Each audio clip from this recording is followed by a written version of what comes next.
Jackson. I'm in the EFD 552 Diversity Plan, or EFD 552 Diversity class, Jacksonville State University. I'm getting my master's in instructional leadership.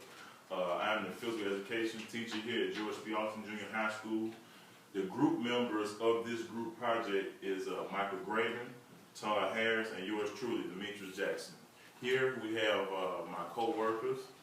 We have Ms. Blackman, Ms. Wilson, Ms. Williams, Ms. Etheridge, Ms. Gant, and the little man, AJ, Ms. Williams' son. All right, the young lady that will be directing the PowerPoint presentation for me behind the screen is Ms. Thompson. You may go to the next slide. Diversity. It says, what is diversity?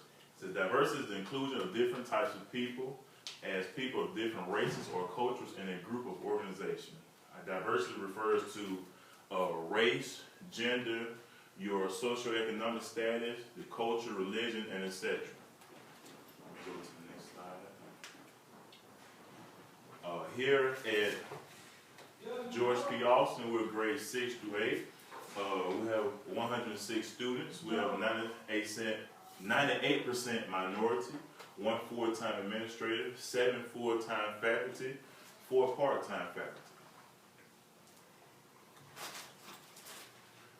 Our diversity data.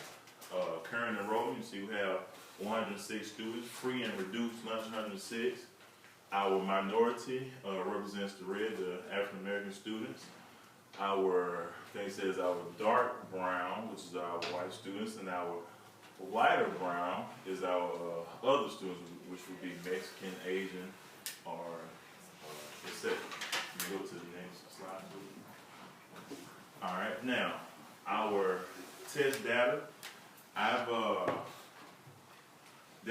got this data here from the State Department website, and the data says, so now we look at our ACT Aspire reading data, and I want to say that this is basically our, I think 13-14 was the last year we did ARM, if I'm not mistaken, or 14-15 was the first year with ACT Aspire, if I'm not mistaken.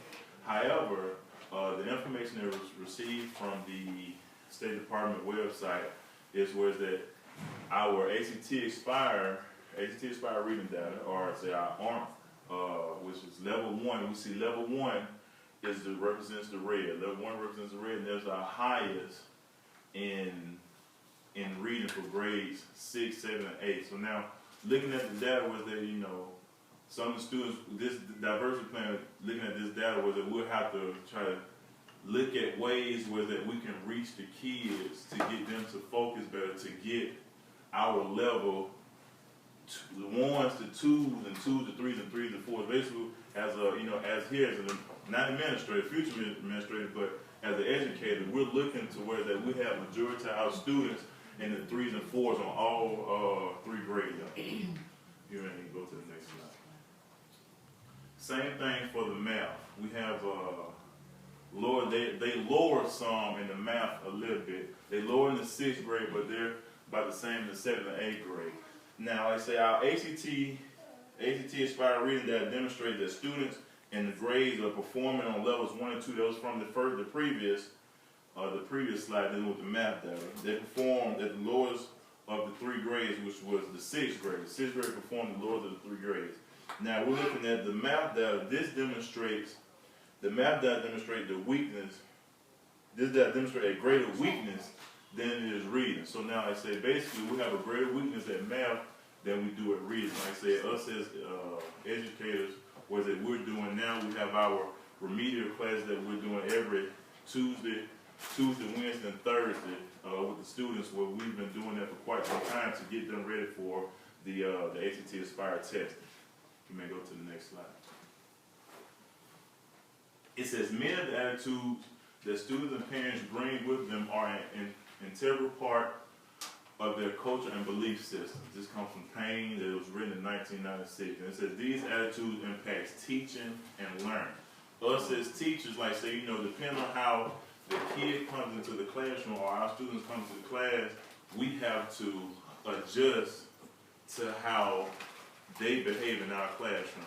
A lot of times we don't know what may be going on in that child's household. But a lot of times, see, honestly, we are teachers, parents, counselors, administrators inside our own classroom. So now, like I say, us as teachers, we have to kind of adjust to how the student comes to class, and then you have a parent that comes to the school and like to talk or sit in. We have to adjust to how they behave or how they will act in our classroom as well, and that sometimes can affect the students' learning.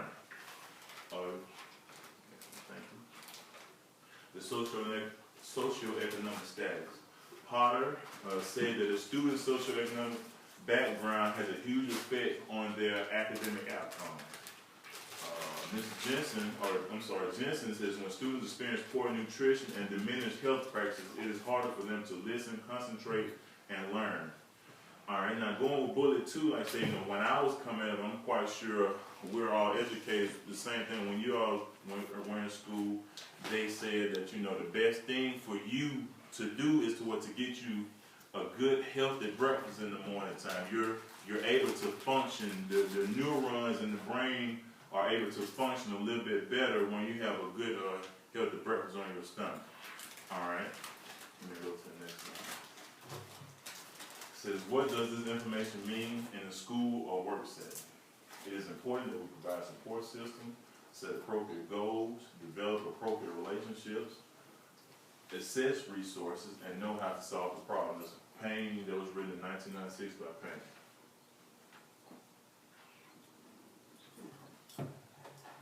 Now, here we go, our facts of George B. Austin. And I wasn't able to, like I said, there was no specific breakdown of female and male because both groups fairly needed the same on reading and math. It says all students scored higher in reading than math during the 2013-14 school year. And special needs students did not have available data because of the number of who took the test. All right, goals for the students with low socioeconomic background. We have 5 bullets. We'll read the first 2. It says, encourage those students to eat breakfast and lunch. When students experience poor nutrition and diminished health practices, it's harder for them to listen, concentrate, and learn. The second bullet says, teach those students the form of register that will be used on standardized tests. Just now, I said before the school day ended, Ms. Rogers and I, our counselor back there, we both did a remedial course with reading comprehension, and like I say, one of the things I told them to use with standardized tests is basically knowing how to do a process of elimination. And like I say, some of those things that we can use that in our standardized tests, and the kids understand what they're eliminating, then that would be better, or have better test results as well. All right.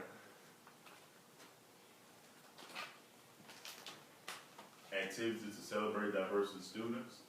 We have 4 bullets. It says celebrate monthly activities that can be shared with all stakeholders before, during, and after school.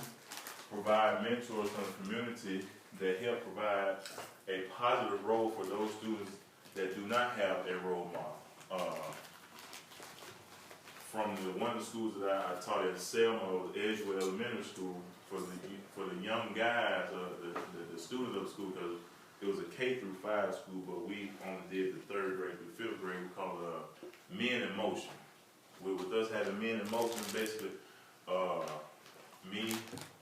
was Mr. Jackson, myself, and we kind of mixed it in with our fraternity. I I'm a member of a Greek African American fraternity, along with one of the other teachers that were there was part of a Greek African American fraternity. And what we did was we would pick all the 3rd through 5th grade students that had all A or AB honor roll.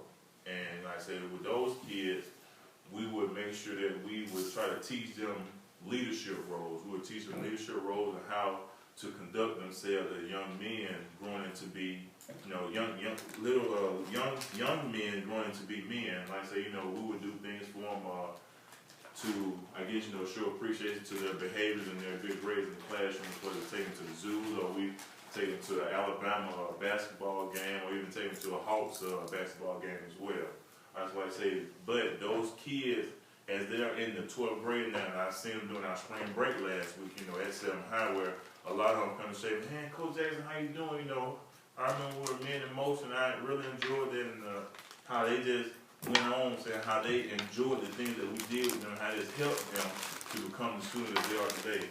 But like I say, a lot of kids, even young ladies, need those positive role models where they, need guidance in their lives at this time. Bullet 3 said, can you go back? Bullet 3 says, allow student-led discussions on relevant topics. And Bullet 4 says, provide tutoring for those students that are behind their peers on the core academic skills. Now, those last two bullets, I would say this here. All of us in this, all the educators in the classroom, we're fairly young, and I would think that we're able to relate to what the kids have going on, and I think we can do a good job. And like I say, sometimes you let those kids talk, have a student-led discussion, you'll also find out a lot about what's going on in today's society as well. So I know. Like I said, this is here the 6th, 7th, 8th grade said, but when I was in my previous school in Brandywell, we were a unit school K through 12. I would do it a lot with the 9th through 12th grades. And like I said, they would keep you abreast, or keep you abreast of what's going on in their life. They'll say, let you know, like I said, if it's good or bad. And sometimes, you being a teacher, you can also direct them to the counselor. So, if they need any type of help, okay, well, if you're going with this or dealing with this in your life, you can go talk to the counselor. I'm quite sure they'll lead you down the right path with it. All right, go on to the next slide. Provide newsletters on diversity, enhance parent understanding. Provide ways to ensure parental input in education. Needing more parental input in the educational setting would be big for our schools. It said help parents find any resources available to improve their economic situation, being job fairs, nonprofit events, and temporary government assistance.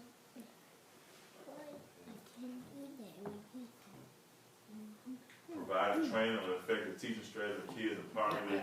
Provide training on the expectation of kids and poverty by having the faculty participate in the book study. This comes from Ruby Payne, The Framework of Poverty. You can go ahead to the next slide.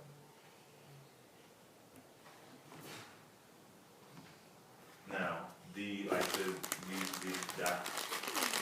community of George B. Austin Junior High School, I myself, your physical education teacher, Ms. Blackman, our mathematics teacher, Ms. Williams, our science teacher, Ms. Wilson, English language art, and Ms. Rogers, our counselor.